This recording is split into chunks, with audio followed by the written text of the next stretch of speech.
c'est lié à l'expérience. La sagesse est vraiment liée à l'expérience. Tu acquiers de la sagesse à travers l'expérience. C'est pour ça que tu vas voir peut-être quelqu'un qui a beaucoup de connaissances, mais il n'est pas sage. Il va être très éduqué, mais en ce qui concerne la sagesse, il va faire des erreurs horribles. Parce qu'en fait, la sagesse, tu vas juste l'acquérir avec l'expérience. Oui. Mais là, je suis en train de parler de la sagesse dans le monde, la sagesse dans la vie. Tu l'acquiers avec l'expérience. Mais quand on parle de la parole de Dieu, la Bible dit que la crainte de l'Éternel, c'est le commencement de la sagesse. Ça veut dire en fait que quoi? Que l'expérience que tu as, ce sera en fait la parole de Dieu. Ce sera la parole de Dieu. Ça veut dire que tu n'auras pas besoin d'avoir vécu 300 ans sur cette terre pour avoir l'expérience de la vie. Mais parce que tu as lu la parole de Dieu, tu as craint l'Éternel et que tu marches selon la parole de Dieu, alors là tu es sage. Là tu es sage. Tu ne vas pas faire les mêmes erreurs que Abraham a fait. Parce qu'il t'a déjà raconté ça dans la parole de Dieu. Tu ne vas pas faire les mêmes erreurs que Jacob a fait. Que David aussi a fait. Pourquoi? Parce que tu es sage. Et Salomon, il étale dans le livre des Proverbes tous ces principes-là de la sagesse. Il raconte toute sa vie. Et vous savez quoi, si vous lisez le livre des Proverbes, vous allez réaliser que Salomon est en train de parler des choses qu'il a vécues. Dans Proverbes chapitre 5, il est en train de parler de la femme étrangère. Il a connu beaucoup de femmes étrangères.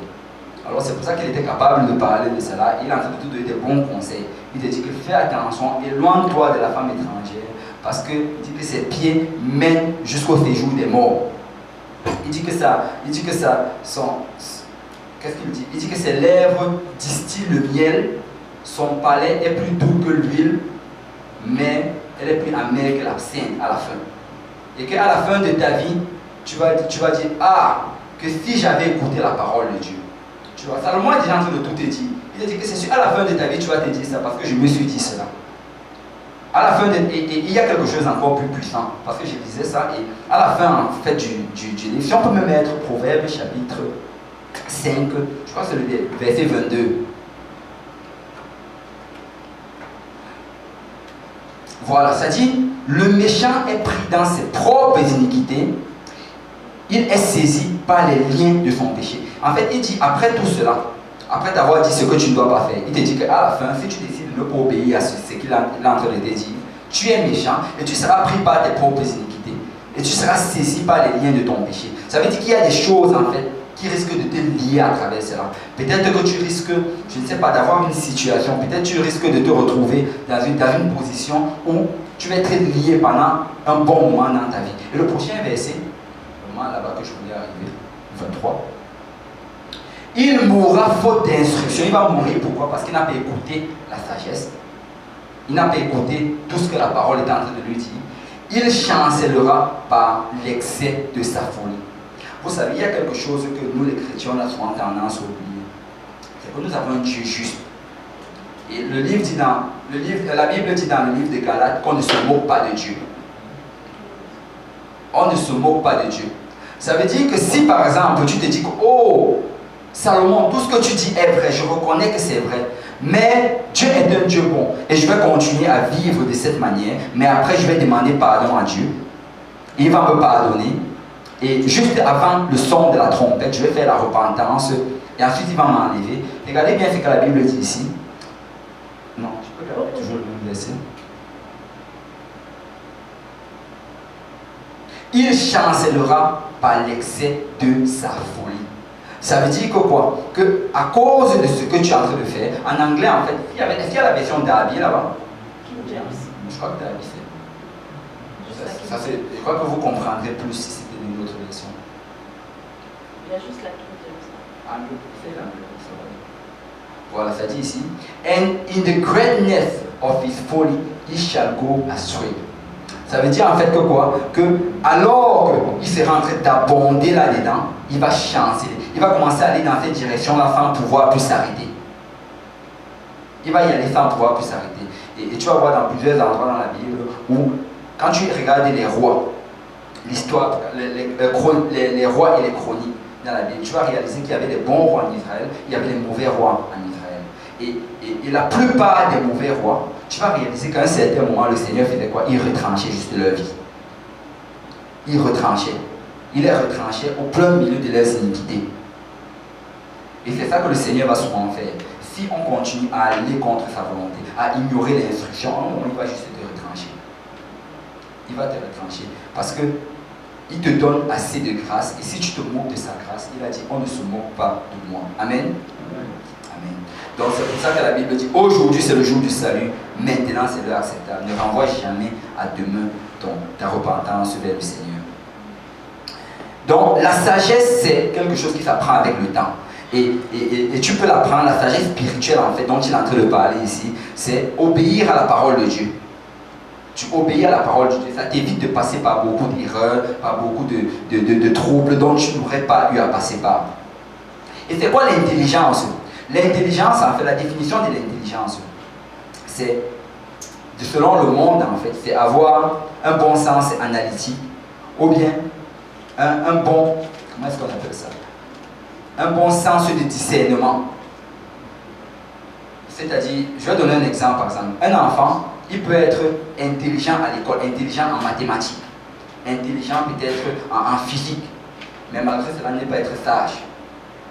C'est-à-dire, il va être intelligent à l'école, et ça arrive même très souvent. À l'école, tu vas le voir, il est toujours le premier, mais après, il fait souvent de bêtes erreurs, il fait souvent des choses stupides. Je te demande, qu'est-ce qui se passe même avec lui? C'est juste parce qu'il est intelligent, mais il n'est pas sage. Parce que la sagesse, ça s'apprend avec l'expérience.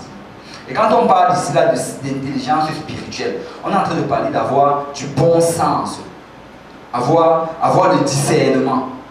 Et comment est-ce que tu vas avoir le discernement? C'est à travers la prière. C'est à travers la prière. Donc quand on parle de sagesse ici, tu acquiers la sagesse spirituelle en lisant la parole de Dieu et tu acquiers le discernement spirituel en priant. Amen. Amen.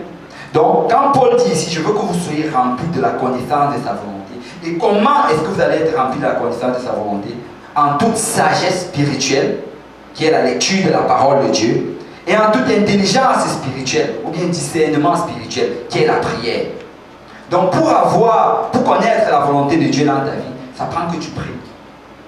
Ça prend que tu pries. Chaque jour tu dois prier. Chaque jour tu dois élever tes yeux vers le Seigneur et tu dois lui demander, Seigneur, qu'est-ce que tu veux que je fasse aujourd'hui? Tu vas recevoir l'intelligence spirituelle. Chaque jour tu dois lire la parole de Dieu. Et quand tu vas lire la parole de Dieu, tu vas acquérir la sagesse spirituelle. Amen. Amen. Parce que le Seigneur a une volonté dans ta vie. Il a une volonté dans ta vie et il a un chemin qu'il a tracé devant toi. Et souvent on se dit que juste le fait de se lever et de marcher, que le Seigneur va guider, mais pas non, ça ne marche pas comme ça. Il faut que tu demandes au Seigneur de guider tes pas.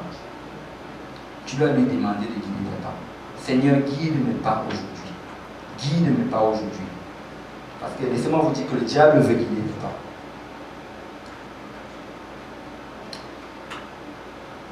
Et la prière, en fait, ce n'est pas un fardeau. La prière, c'est vraiment un privilège. On doit toujours garder ça en tête. Ce n'est pas un fardeau, mais c'est un privilège. Souvent, tu restes à la maison, tu ne sais même pas ce que tu vas faire. Tu t'ennuies. C'est le moment de prier. Si tu t'ennuies, c'est parce que c'est le moment de prier. Et tu es en train de chercher quelque chose à faire. Prends ce privilège-là, mets-toi à genoux, ou bien assieds-toi quelque part, va à un endroit tout seul, comme la Bible dit dans ton armoire secrète. Et tu commences à prier, tu commences à prier, tu commences à parler à Dieu.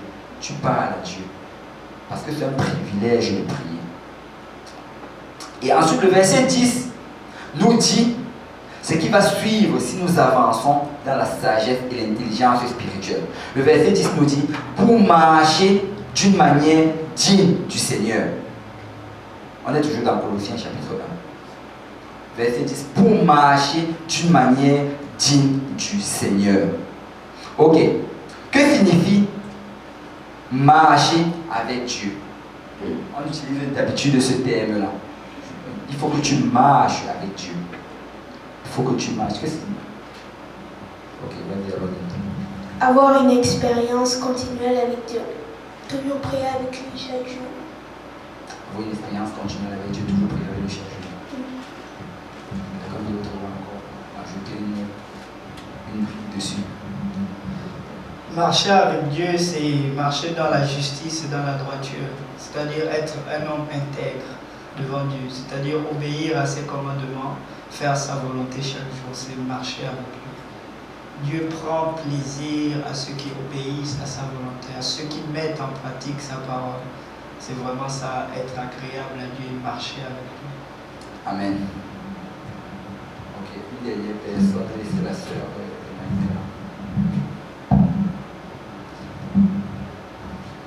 Moi, quand je vois le mot marcher avec Dieu, genre j'ai l'image de deux personnes qui marchent ensemble. Mais le truc, c'est que tu ne vas pas te balader avec n'importe qui.